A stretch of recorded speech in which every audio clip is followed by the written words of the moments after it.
नमस्कार दोस्तों, मेरा नाम राघवेंद्र निगम। मैं आर टीम क्रिएशन के यूट्यूब चैनल के हेल्थ एंड अवेयरनेस सेगमेंट से आपका स्वागत करता हूं अपने इस आज के एपिसोड में।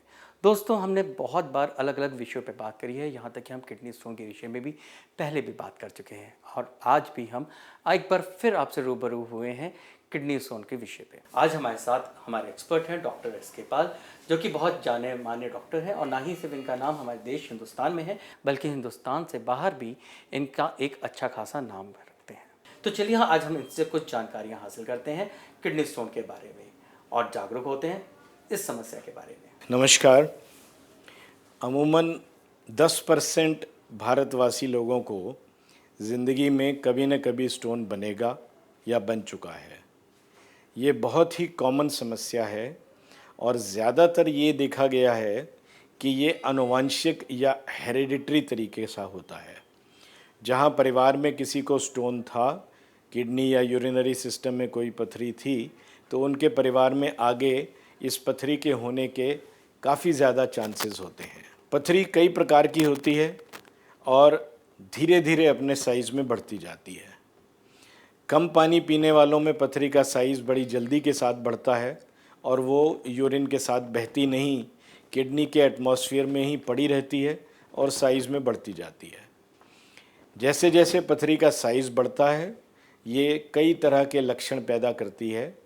इसकी वजह से दर्द हो सकता है और पर्टिकुलरली जब ये किडनी में बनी हुई पथरी किडनी के नीचे एक जो लंबी ट्यूब होती है, जिसकी अमूमन लंबाई 25 सेंटीमीटर होती है और उसका डायमीटर 5 mm होता है, जब पथरी उस ट्यूब में आ जाती है तब बहुत ज़ोर से दर्द उठता है, उल्टियाँ आती हैं, टेम्परेचर कम हो जाता है, आदमी आलमोस्ट बेहोश सा हो जाता है और इसकी दर्द आलमोस्ट डिलीवरी के पेन की तरह मानी जाती है। तो जब ऐसी कभी दर्द हो तो इमीडिएटली हम डॉक्टर्स का यही निष्कर्ष होता है कि इनके अंदर यूरेटरिक कोलिक हुआ है, कोई ना कोई स्टोन किडनी से बन के और नीचे ट्यूब में आया है। इसके लिए सबसे पहला टेस्ट अल्ट्रासाउंड कराया जाता है, पर अल्ट्रासाउंड सिर्फ इस ट्यूब का ऊपरी हिस्सा देख पाता है, नीचे का मिडिल का और नीचे का ट्यूब का हिस्सा अल्ट्रासाउंड में नज़र नहीं आता। अल्ट्रासाउंड साउंड टेक्नोलॉजी पे बेस्ड है। इसके अंदर 44% अल्ट्रासाउंड गलत भी हो सकते हैं, इसीलिए उस पर 100% भरोसा नहीं किया जा सकता। तो हमें फर्दर टेस्ट करने होते हैं और इस कड़ी में सबसे अच्छा टेस्ट नॉन कॉन्ट्रास्ट सीटी ऑफ किडनी यूरेटर ब्लैडर, हम उसको संक्षिप्त में NCCT-KUB कहते हैं। ये टेस्ट कराया जाता है, जिसके लिए खाली पेट जाने की भी ज़रूरत नहीं होती। 5 मिनट में ये टेस्ट कंप्लीट हो जाता है, 3-4 घंटे में रिपोर्ट मिल जाती है और 1-2 मिलीमीटर के स्टोन भी इसमें नज़र आ जाते हैं। ये भी पता लग जाता है कि वो किडनी के किस पोर्शन में हैं, कहीं किडनी को डैमेज तो नहीं कर रहे। हर स्टोन के लिए ऑपरेशन की ज़रूरत नहीं होती। 1 से 3 मिलीमीटर वाले स्टोन अपने आप यूरिन के बहाव के साथ किडनी में से होके इस ट्यूब में से होके निकल जाते हैं। कई बार कोई लक्षण, कोई तकलीफ़ कुछ नहीं कहते। 3 मिलीमीटर से बड़े वाले स्टोन का कहीं ना कहीं अटक जाने की संभावना होती है और जब भी वो ट्यूब में अटकता है तो बहुत ज़ोर की दर्द होती है और यूरिन में ब्लड भी आ सकता है। हमारे पास ऐसी दवाइयाँ उपलब्ध हैं। एलोपैथी ने बहुत रिसर्च करी है। जो भी और पैथीज़ की दवाइयाँ थोड़ी भी सक्सेसफुल होती नज़र आती हैं, उसके ऊपर रिसर्च होती है और हम एग्जैक्ट मॉलिक्यूल और एग्जैक्ट डोजेज कि कितनी दवाई देने से ट्यूब फैल जाएगी और छोटे मोटे स्टोन उसमें से अपने आप बह जाएंगे। कुछ दवाइयाँ हैं जो बहुत लंबे टाइम तक उपयोग करने से, 3 से 6 महीने उपयोग करने से स्टोन धीरे धीरे घुलने लगता है और वो फिर छोटा साइज़ होके अपने आप बह जाता है। बड़ी रिसर्चेज ने बताया कि 4 मिलीमीटर तक के स्टोन अपने आप 96% ऑफ द टाइम्स अगले 3 महीने में बह जाते हैं। तो इसीलिए हम लोग, अगर कोई कॉम्प्लिकेशन पैदा ना हो रही हो, कोई इन्फेक्शन ना हुआ हो, बुखार ना आए, सिर्फ दर्द है, तो दर्द की दवाइयाँ दे के और यूरेटर को खोलने की दवाइयाँ दे के खूब पानी पिला के इंतज़ार करते हैं कि 3 महीने के अंदर 4 मिलीमीटर तक का स्टोन बिना किसी ऑपरेशन के अपने आप निकल जाए तो अच्छा है। कुछ ऐसे भी तरीके हैं कि हम बड़े स्टोन को अंदर ही अंदर तोड़ के उसका चूरा कर देते हैं और 4 मिलीमीटर से छोटा चूरा अगर अंदर छोड़ देते हैं तो फिर वो अपने आप ही बह जाता है। अब वो तरीके हैं, एक हम बाहर से किरणें डाल के स्टोन का चूरा कर सकते हैं, पर वो बहुत ज़्यादा हार्ड स्टोन के लिए सक्सेसफुल नहीं होता। उसकी हार्डनेस हम सीटी में नाप लेते हैं कि ये स्टोन टूटेगा या नहीं। अगर ये हार्ड स्टोन है, सख्त स्टोन है जो नहीं टूटने वाला, तो फिर हम पेशाब के रास्ते से दूरबीन डाल के उस स्टोन को देख के और लेज़र फाइबर से उसको टच करके उसके कई फाइन टुकड़े कर देते हैं। अगर फिर 4 मिलीमीटर या 3 मिलीमीटर से छोटे टुकड़े करके छोड़ देते हैं और वो टुकड़े फिर अपने आप बह जाते हैं। कुछ स्टोन इतने बड़े होते हैं, पहली बार जब डायग्नोसिस हुआ या कई मरीज़ इतनी लेट आते हैं कि बहुत बड़े बड़े स्टोन अंदर किडनी में पड़े हैं जो किडनी को ख़राब कर रहे हैं या कर चुके हैं, या इवन किडनी में पस पड़ चुकी है। इन सब स्टोन्स के लिए और बाकी भी छोटे स्टोन्स के लिए भी सबसे सक्सेसफुल 100% स्टोन निकालने वाली पद्धति को PCNL कहते हैं, जिसमें एक 3 से 5 मिलीमीटर का टाँका यहाँ पर स्टिच आता है और उसी में से किडनी के अंदर डायरेक्ट दूरबीन डाल दी जाती है और उसमें से जब हम स्टोन के टुकड़े करते हैं तो सारे उसी समय निकाल भी लिए जाते हैं। हमें इंतज़ार नहीं करना होता कि ये टुकड़े कब निकलेंगे। तो ये पद्धति सबसे ज़्यादा सक्सेसफुल है और इसका हम लोग इंडिया में बहुत यूज़ करते हैं। PCNL बहुत कॉमनली होता है।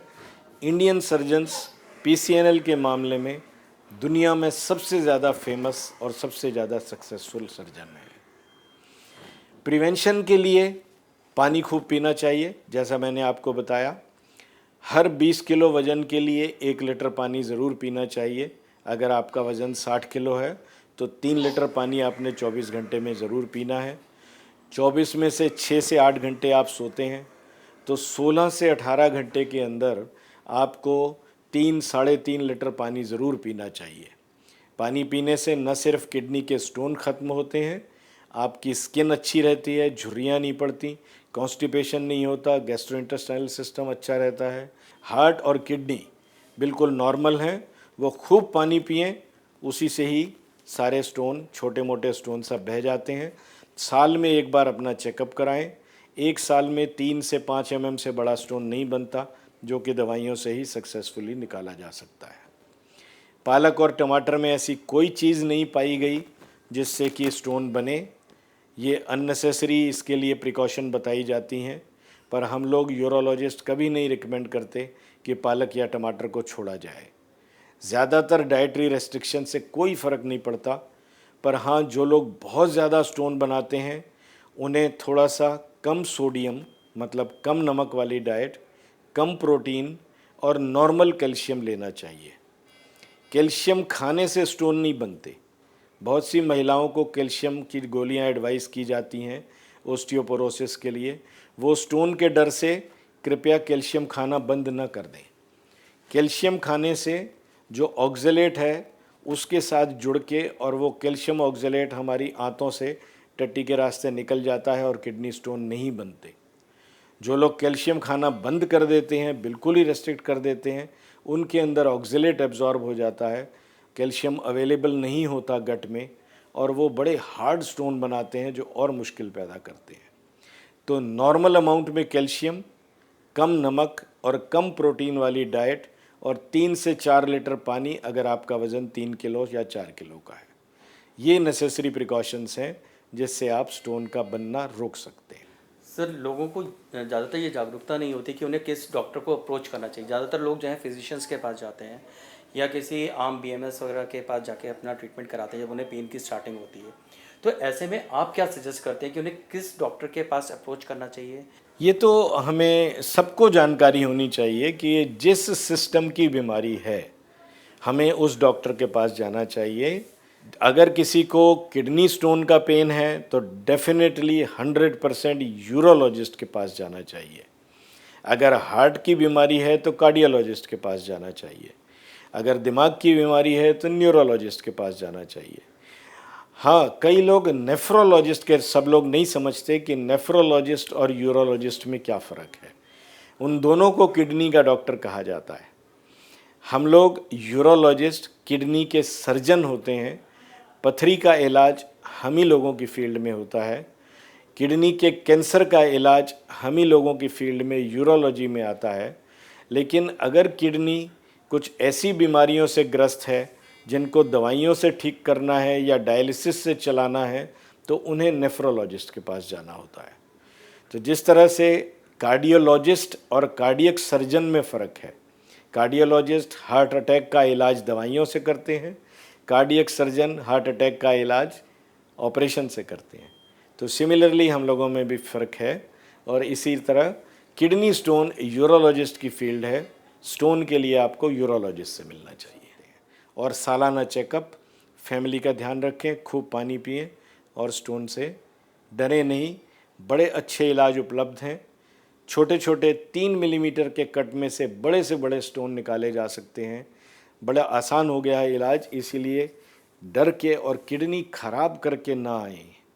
आज भी दुख होता है, दोनों किडनी में स्टोन के साथ में स्टोन की सर्जरी ना करा के दोनों किडनी खराब करा के और सारी ज़िंदगी डायलिसिस कराने वाले मरीज आज भी भारतवर्ष में आते हैं। उन्हें देख के बहुत दुख होता है। कृपया अपना ध्यान रखें, किडनी का ध्यान रखें। धन्यवाद। मैं एक बार तहे दिल से सर आपका धन्यवाद करता हूं इस महत्वपूर्ण जानकारी के लिए जो आज आपने हमारे दर्शकों के साथ साझा करी थी। दोस्तों, मैं आप लोगों से फिर एक बार अनुरोध करूंगा, घबराइए मत, डरिए मत अपनी बीमारी से, उसका सामना कीजिए और जागरूक रहिए और सही जगह पे सही डॉक्टर से अपना इलाज कराएं। दोस्तों, यदि आपको इसी तरह के वीडियोस देखना पसंद है, जानकारियाँ हासिल करना पसंद है, तो आप हमारे चैनल को सब्सक्राइब करना मत भूलिएगा, बेल आइकन को दबाना भी। दूसरी चीज़ दोस्तों, बहुत ज़रूरी है लोगों को जागरूक करना, उसके लिए हमारे चैनल को शेयर और लाइक करना मत भूलिएगा। उसके अलावा इसी तरह की यदि वीडियोस आप भी बनवाना चाहते हैं तो आप हमसे आर टीम क्रिएशन के माध्यम से संपर्क करिए। हमारा कॉन्टैक्ट नंबर है 7011196372 और हमारा ईमेल आईडी है rteamcreations37@gmail.com। धन्यवाद।